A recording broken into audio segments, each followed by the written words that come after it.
రాష్ట్రంలో చంద్రబాబు నాయుడు గారు అధికారంలోకి వచ్చాక ఈ 2 సంవత్సరాల్లో మహిళలకు రక్షణ పూర్తిగా కరువైంది. రాష్ట్రంలో లా అండ్ ఆర్డరే లేదు. చంద్రబాబు నాయుడు గారు అధికారంలోకి వచ్చాక మహిళల విషయంలో ఏం జరిగిందని కనుక మనం ఒకసారి చూస్తే రాష్ట్ర వ్యాప్తంగా కూడా మహిళలకు సంబంధించి మహిళల మీద దాడులు పెరిగాయి, మహిళల హత్యలు పెరిగాయి, మహిళల మీద అఘాయిత్యాలు పెరిగాయి. ఇవన్నీ తట్టుకోలేక మహిళల యొక్క ఆత్మహత్యలు పెరిగాయి. మహిళల విషయంలో చంద్రబాబు నాయుడు గారి ప్రభుత్వం అధికారంలోకి వచ్చాక ఇది వారు సాధించినటువంటి ఘనత. ఇవి ఎంతలా అంటే ఈరోజు చూస్తూ ఉన్నాము, అందరూ కూడా మీడియాలో చూస్తుంటారు. మా పల్నాడు జిల్లా మాచర్ల నియోజకవర్గంలో ఒక గవర్నమెంట్ ఎంప్లాయీ మహిళ తన తలుపు కొట్టి తన ఇంటి మీదకి వెళ్ళి మరి తన మీద ఏ విధంగా అఘాయిత్యం చేశారో మనమంతా కూడా చదివాం. ఈ రోజున పరిస్థితి కూడా 2 సంవత్సరాలు అయిన తర్వాత ఇలా ఉందంటే ఒక్కసారి మరి కూటమి ప్రభుత్వం ఆలోచన చేయాలి. ఏం చేస్తున్నారు ఈ పోలీసులు? నిద్రపోతున్నారా? మహిళల మీద వరుసపెట్టి దాడులు, అఘాయిత్యాలు, హత్యలు, ఇవన్నీ తట్టుకోలేక వాళ్ళు ఆత్మహత్యలు, ఇవన్నీ జరుగుతూ ఉంటే పోలీసులు ఇంత కూడా పట్టించుకున్నటువంటి పరిస్థితి లేదు. మరి చంద్రబాబు నాయుడు గారు కూడా వారి దృష్టికి ఇవన్నీ వస్తున్నాయని అనుకుంటా ఉన్నాం మేము కూడా. మరి ఇవన్నిటి మీద కూడా ఏమాత్రం కూడా దృష్టి సాధించట్లేదంటే ఒక్కసారి ఆలోచన చేయాలి. వీళ్లకు వాళ్ళ విధుల మీద, వాళ్ళ యొక్క రెస్పాన్సిబిలిటీస్ మీద పోలీసులకు చిత్తశుద్ధి లేదు. చంద్రబాబు నాయుడు గారికి కూడా ఈ మహిళల రక్షణలో ఏదో చేద్దాము, మహిళల రక్షణ ముఖ్యం కదా, మహిళల పట్ల మహిళల యొక్క జరుగుతున్నటువంటి దాడుల మీద మరి ఏదన్నా ఒక ఇనిషియేట్ చేద్దాము, మహిళల రక్షణ కోసం పాటుపడదామని చెప్పి ఇప్పటి వరకు కూడా ఒక ఇనిషియేటివ్ తీసుకోలేదంటే దీన్ని బట్టి అర్థమవుతా ఉంది ఈ ప్రభుత్వానికి మహిళల రక్షణ మీద పూర్తిగా చిత్తశుద్ధి లేదు. ఈ పోలీసులకు కూడా ఏమాత్రం చిత్తశుద్ధి లేదు. మనం చూస్తూ ఉన్నాము, గతంలో జగన్మోహన్ రెడ్డి గారి హయాంలో ఏపీలో పోలీస్ శాఖకు ఫస్ట్ ప్లేస్లో ఉండేది. 100కి పైగా కూడా అవార్డ్స్ వచ్చాయి ఏపీ పోలీస్కి అప్పుడు జగన్మోహన్ రెడ్డి గారి ప్రభుత్వంలో. మరి ఈ రోజున చూస్తే పాస్ మార్క్స్ కూడా లేవంట, 16% ఏదో అంటా ఉన్నారు. 36th ప్లేస్లో మనం ఉన్నాము. 36th ప్లేస్లో ఓవరాల్గా మనం ఉన్నామంటే దీన్ని బట్టి ఏమర్థం అవుతా ఉంది? ఇది డిజాస్టర్ అని. ఈ డిజాస్టర్ కారణం ఏంటో తెలుసా చంద్రబాబు నాయుడు గారు? ఈ డిజాస్టర్కి కారణం మీరే. మీరు తీసుకొచ్చినటువంటి ఎజెండా రెడ్ బుక్కే దీనికి కారణం. పూర్తిగా మీరు అధికారంలోకి వచ్చాక మీరు పోలీస్ శాఖకి ఇచ్చినటువంటి ఎజెండా ఏంటి? ఈ రెడ్ బుక్ పాలనని, ఈ రెడ్ బుక్ని ఇంప్లిమెంట్ చేయండి అని చెప్పారు. వాళ్ళు ఎక్కడ కూడా పోలీసులు డివేట్ కాకుండా ఈ రోజు కూడా అదే చేస్తూ ఉన్నారు.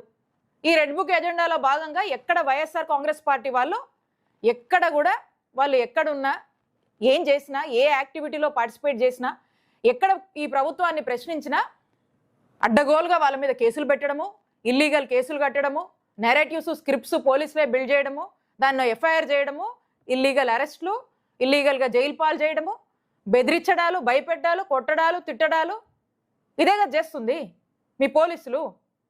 కాబట్టి పోలీసులు పూర్తిగా రెడ్ బుక్ అమల్లో బిజీగా ఉన్నారు.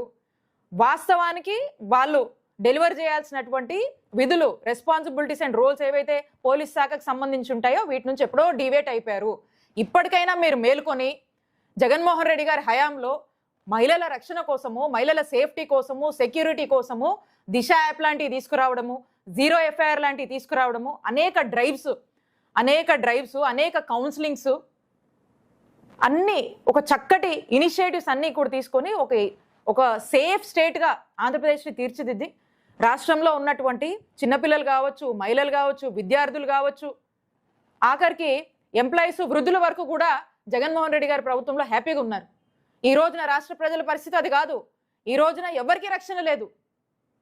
మహిళలకు లేదు, విద్యార్థులకు లేదు, ఎంప్లాయీస్కి లేదు, సామాన్య ప్రజలకు లేదు, ఎవ్వరికి కూడా రక్షణ లేదు. ఎందుకంటే కంట్రోల్ లేదు మీకు. లా అండ్ ఆర్డర్ పనిచేయట్లేదు. లా అండ్ ఆర్డర్ మీద దృష్టి చంద్రబాబు నాయుడు గారికే లేదు. ఎందుకంటే ఎంతసేపు రెడ్ బుక్ మీద ఉంది కదా మీ దృష్టి అంతా. కాబట్టే చెప్తున్నాం, ఇప్పటికైనా కూడా మహిళల విషయంలో, మహిళల రక్షణ విషయంలో ఇలాంటి ఇన్సిడెంట్స్, ఇలాంటి సంఘటనలు చోటు చేసుకోకుండా ఇప్పటికైనా ఒక కంట్రోల్ తీసుకోవాలంటే ఇప్పటికైనా మీ రెడ్ బుక్ ఎజెండా అనేది పోలీస్ శాఖలో మార్చి పోలీస్కి సంబంధించినటువంటి అసలైన విధుల్లోకి వాళ్ళని ఆ విధులు అమలు చేసేలాగా అంబేద్కర్ గారి రాజ్యాంగాన్ని అమలు చేశాం కాబట్టే జగన్మోహన్ రెడ్డి గారి హయాంలో ఏపీలో పోలీస్ శాఖ ఫస్ట్ ప్లేస్లో ఉంది, బెస్ట్ ప్లేస్లో ఉంది. ఈ రోజున ఈ రెడ్ బుక్ రాజ్యాంగాన్ని అమలు చేస్తున్నారు కాబట్టి చంద్రబాబు నాయుడు గారు ఈ రోజున ఏపీ పోలీస్ శాఖ పరిస్థితి 36 ప్లేస్, పాస్ మార్క్స్ కూడా లేవు, ఫెయిల్. మేము ఒక్కటే డిమాండ్ చేస్తూ ఉన్నాము, చంద్రబాబు నాయుడు గారు మీరు అధికారంలోకి రావడానికి ఎన్నికల ముందు జగన్మోహన్ రెడ్డి గారు చక్కటి పాలన, గొప్ప ఇనిషియేటివ్స్ తీసుకువచ్చి ఈ ఇనిషియేటివ్స్ని చక్కగా అమలు చేస్తే మీరు ఏం పేర్లు పెట్టారు అప్పుడు? చంద్రబాబు నాయుడు గారు ఎలక్షన్స్ ముందు ఉమెన్ ట్రాఫికింగ్ అన్నారు, మిస్సింగ్ అన్నారు, ఇంకా రకరకాల పేర్లు పెట్టి రకరకాలుగా మాట్లాడారు. మరి ఆ మాటలన్నీ ఏమయ్యాయి? 2 ఏళ్ళు అయింది కదా. మరి దాని మీద ఏమి రిపోర్ట్ తీసుకొచ్చారు? దాని మీద మీరు ఏం ఫైండ్ అవుట్ చేశారు? మరి ఈ రోజున జరుగుతున్న ఈ వరుస ఎపిసోడ్స్ని కంట్రోల్ చేయడానికి ఏం చేశారు? మీరు ఏం ఇనిషియేటివ్స్ తెచ్చారు?